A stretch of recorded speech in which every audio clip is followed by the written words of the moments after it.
Hey traders, welcome to another episode of Charts and Coffee. Happy Tuesday, everybody. Hope everyone's doing well. All right, so we've got, well, as far as I'm concerned, we've got the first sort of real week that we're trading, and Mondays typically are not bad days to trade. They're my second least favorite after Friday. So all that being said, I'm pretty stoked about today's trading day. We got a lot on the radar, from oversold levels in gold to oversold / very dramatic pullbacks in silver. Really interesting move yesterday in copper. Those of you that keep up with the free videos that I put out on the Simpler Trading YouTube channel will know that we've talked about copper, silver, and gold for quite a few free videos, and we finally got that pullback that we've been wanting, and I'm very excited about the direction in copper after that move, which is, back to its upward movement. Copper is very much sympathetic with the movement in the equity markets. We're actually seeing some stabilization in silver, and so this is the movement. Now we're starting to move a little bit more predictable. We were seeing 1.5, 2 times the daily price movement range, historical volatilities, and now things seem to be sort of behaving back in their sort of normal operating range, which I'm very, very happy about. So good morning to everybody. Good to have you all here. Okay, so let's see here. Let's see, Larry. Hey there, Larry. How are you? As a graduate of the Ultimate Day Trading course, that was a monster brain dump 6-hour course. Thank you, Larry, for being a part of it. It was epic for sure. I'm still trying to understand the V score and how to use it. In a free video, I hinted at it. Yeah. So in that class, one of the things that I had discussed was, where to anchor it, Larry, how and where to anchor that particular tool, and the range lows. And actually, wasn't a hint at all. I flat out explained how to use it. So there's no fluff. This is a fluff-free zone. In those free videos, I basically mentioned anchor the V score to 7 a.m. and look for those range extreme lows. That's its job, right? It's not a standalone, necessarily follow it blindly, although in the right environment you could. And that was one of the things. Well, I'll give you another little hint, if you will, Larry.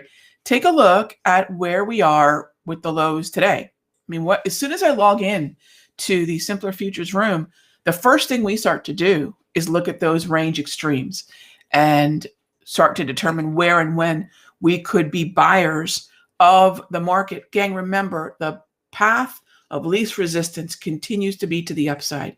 Yes, there might be few and far between different shorts that we might see. And Alexa's rather loud here. Hang on. Let's turn her down. All right. So there might be few and far between some different opportunities to get short, but I pass on those except for when we have gap psychology in play. And even then, I'm pretty choosy, very discerning about that environment too.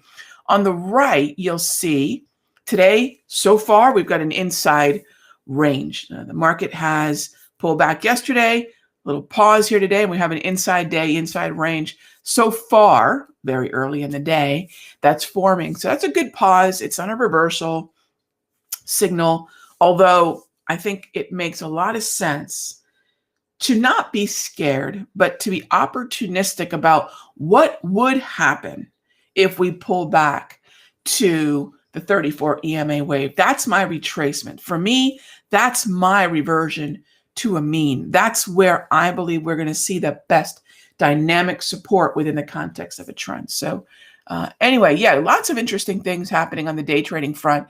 And to your point, I think right now,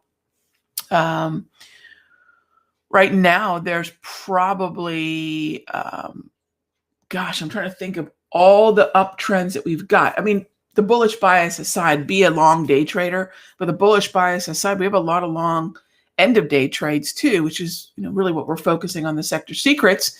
Hey there, Paul, for sector secrets. So, hey gang, let me mention something. If you have a question about the sector secrets, ask in the sector secrets mastery room. I'm in there almost all day from about 9 to 4. So if you have a question about that, we're not going to address those heavily here in Charts and Coffee, but certainly we have an entire membership in a room, our clubhouse, if you will. Feel free to ask, but sure, we talked a little bit about silver, so I'm happy to lightly touch on this. Do I have a target on SI? I do. It's going to be the point of control, most likely, Paul.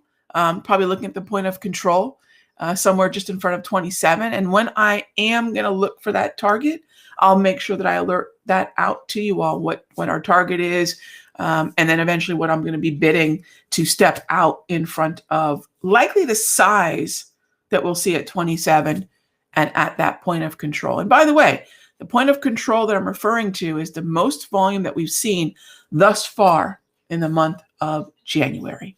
All right, so thanks for that.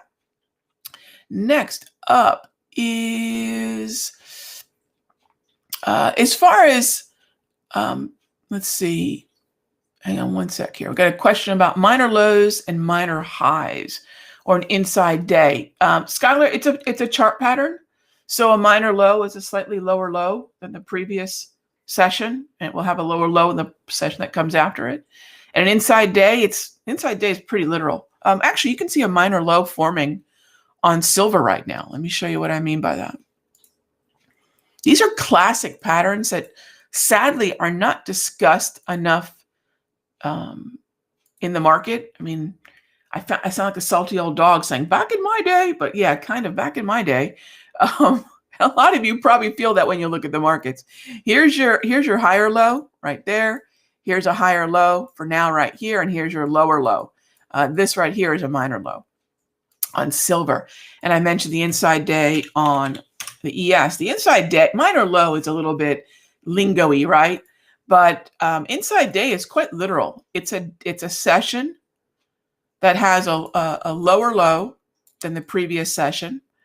And it's a session that has a higher, a lower high. In other words, it's trading inside the previous range. That's probably the best way to put it. So it has a lower high and a higher low. In other words, it's trading inside the session that preceded it. That's it. It's literally inside that session that came before. All right. Thanks for the question, Skylar. All right. Next up is, can we take a look at Uber and Match? Sure. All right. So I will tell you, when it comes to Uber, and I know this is not an either or question, but one of the questions that precedes every trade I put on is, well, why am I trading this particular symbol, right? And I had my eye on Lyft. Lyft was actually on my planner yesterday, and so I'm always looking at the market structure. Lyft pulled back, double green. Uber's a double green too. They're going to be traded the same way. Wait for a pullback, preferably into the wave, and look to get long. And the pullback buys on LYFT and on UBER are absolutely valid. All right, so MTCH, same thing. So great questions, Pablo. All double greens, I love it. That's the structure that you're going to find is absolutely going to be the conducive to the largest group of people for profitable setups, as long as you're not picking a top or any other such ridiculous thing, which you're not, which I love, Pablo. I'm not looking to pick a top. I'm not trying to set up a short in a double green. I'm not hedging. I'm not doing any of those things. We're traders, right? I didn't wake up and confuse myself with, Bill Ackman this morning. What a shock that would be. So think like traders. Don't let the investing mindset or a hedge fund mindset permeate your plan. It's a completely different plan. So love it. MTCH, pullback buys, Pablo. Great symbols. Thank you. All right. As far as where an edge would be in a market, so what I would say, Rishi, check out the free video over at the Simpler Trading YouTube website, because just the other day I walked through this in detail in gold. So for those of you that may not know how or where to find this, just go to YouTube, all right? Or even better, get on the free Simpler Trading newsletter, because my videos go out there every, there we go. My videos go out there every evening. So this would have been, so actually you can see all the different videos, and right there, Rishi, check out that video right there. We just cut it on the 8th, and I went into a lot of detail specifically on gold, waiting for the lower edge of the range. It's going to answer your question perfectly. So check that out. And if you're not checking out the free videos, they're free. It's a lot of great content. Those free videos gave you a heads up on what I was doing. Gold, crude, silver. They've kept your directional bias bullish in the S&P since November 3. A lot of great information in those videos, gang. It's not fluff. Do check them out. And if you want them sent to your inbox or let you know when they're live, just go to simplertrading.com and sign up for the free newsletter. You'll get those free videos every day. All right. So moving on. For whatever reason, gang, and I can't control it from my end, but it looks like there's been some sort of weird delay between my streaming on the software that I'm using, which is Restreamio, and maybe I'll start trying YardStream or something. But yeah, a lot of you have been mentioning that the video going live, there's a weird delay. Sorry, gang, there's nothing I can do about that once I go live. So I'm definitely not ignoring you guys. I just, my hands are sort of tied at that point once we go live. Okay, so next up, what ETFs should you stay away from because of low open interest? Andrew, I would check that. Look, there's thousands of ETFs. So, I can't clearly go through the ones that I would stay away from. It's easier to tell you which ones to keep an eye on.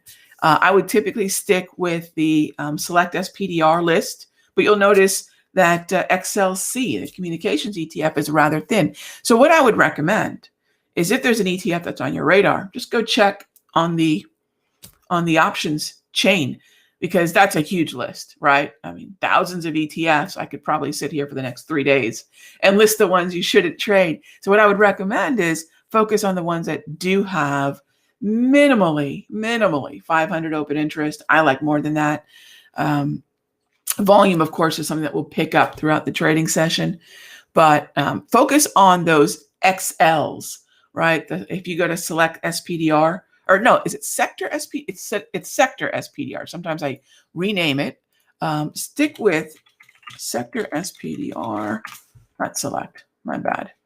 There we go. Sector, SECTOR, SPDR.com, and kind of stick with these. But these are probably some of your most traded. And then when you head on over to the options chain, you'll notice that some of these are rather illiquid. XLC being one of them. But you'll just have to do that on a case-by-case basis, my friend. Just check on the options chain. Sometimes you'll notice that on the 5s and the 0s, sort of, even though a particular option might be one wide, you'll notice on the 5s and 0s, there's some liquidity. So it really does depend. It really does depend. Hey, there's Scott. Scott mentions, okay, cool. Thank you, Scott. I appreciate that. I've gone through the day trading course, or areas of it 5 times. Wow, 5 times. Fantastic. Gosh, thank you for putting in the dedication. Lots of nuggets in there. I sure hope so. That was a full-on brain dump of everything that I do each morning between 9:30 and 11:30. And that's really what that class was about. How can you structure your trading life as a day trader, not to let it consume your day, not to let it consume your life, but focus on the best 2 hours, best 120 minutes of the day. Put on very selective, discerning. Look, gang, there's a lot of day traders out there who put on 6, 8, 10, whatever, a number of trades. I've never found that to be successful. You're going to take a lot of little wins. You're going to take a lot of little losses. That's what I call twitchy trading. What did we do yesterday? One trade. One trade yielded per contract almost $1,000, $960. Okay, one trade, right? A lot of traders day trade, like they love their brokers a little bit too much. They day trade as if they're getting brownie points for putting on 20 trades a day. Good luck to them. I know one gentleman, I know one person, and he's got a chapter written in one of Jack Schwager's books that are sitting on my bookshelf. I haven't had lunch with him in a very long time. Clearly, COVID is probably part and parcel a reason for that. But he's a very, very active trader. Dozens of round turns per day. He is the only human that I know that can trade, that I've seen his trading record. His trading record is public. He was a hedge fund manager. And he's the only guy that I know that can do that. If I tried to do what he did, wow, I'd probably need medical attention. So I don't advise that. I think it's very rare that you find traders that can trade with a lot of frequency. And what's frequency to me? Look, the minute I've got more than 4 to 6 day trades going on in a morning, I know something's pretty active, because if I've done my job right, I know my pitch, right? I already know my strike zone. I know my pitch. It lands in my zone and I hit it. That's it. So really my best day trading days, I'll have 4 trades. One in the Russell, one in the Dow, one in the NASDAQ, one in the S&P at the zones that I'm waiting for. Like a discerning, Hall of Fame bound all-star hitter, all-star batter. Keep a batter's mentality in mind. It's going to serve you really, really well. In fact, some of the best psychology you can adopt is not reading these trading psychology books about probabilities. And yeah, they're great. Don't get me wrong. Annie Duke's one of the best at explaining the game theory behind trading in many ways. But I think the much more easier, accessible, usable psychology is, how do I stand there like a batter and wait for my pitch? And don't do anything until that happens. Because then what am I doing? I'm putting the pressure on the pitcher. I'm putting the pressure on the market to strike me out. I'm not going to strike myself out, right? That's the bozo no-no. I hope that makes sense. I hope that resonates. If you're a baseball fan, if you're a sports fan, I think you're already realizing, oh, Rog, that makes a lot of sense, right? Okay. So hang on, gang. Let me scroll down here. Any FX trades? You know, Shane, kind of going back to the free videos, I've had dollar shorts on my watch list for months. It was probably my largest position going into the election, and I'm going to continue to look for dollar short. So the cool thing about the dollar being in play right now is it's accessible to currency share ETF traders via those FX ETFs. It's, of course, accessible to Forex traders, but it's accessible with liquidity to futures traders, the sixes. So dollar shorts, that's number one on my list, and probably some of my my favorite and largest longer term positions at the moment. All right, gang, and just like that, we have gosh, we've gone through that 20 minutes. Wow, that's so quick. Overtrading is a trap. It really, really is. It's a dopamine trap. It's something that noobs tend to do unless you're super, super elite. And like I said, I've been at this game for 34 years, met a lot of people, very, very lucky to have met a lot of folks. And like I said, I can count one person I know who can be super, super active. And again, dozens and dozens of round trips. And like I said, when you've got the chapter after Ray Dalio in a Schwager book, you're in some pretty rare air. And that's the only guy that I know who can pull that off. The rest of us mere mortals, we wait for our pitch. All right, gang. Have a great one. I'll see you tomorrow morning. Maybe was this a salty, my regulars here, was this a salty edition of Charts and Coffee? I don't know. Am I salty Raghee this morning? I might be. But I'll always give it to you guys straight, gang. I always will. Have a great one. I'll see you tomorrow, 9 a.m., same channel. All right. Be good to each other. Have a great trading day.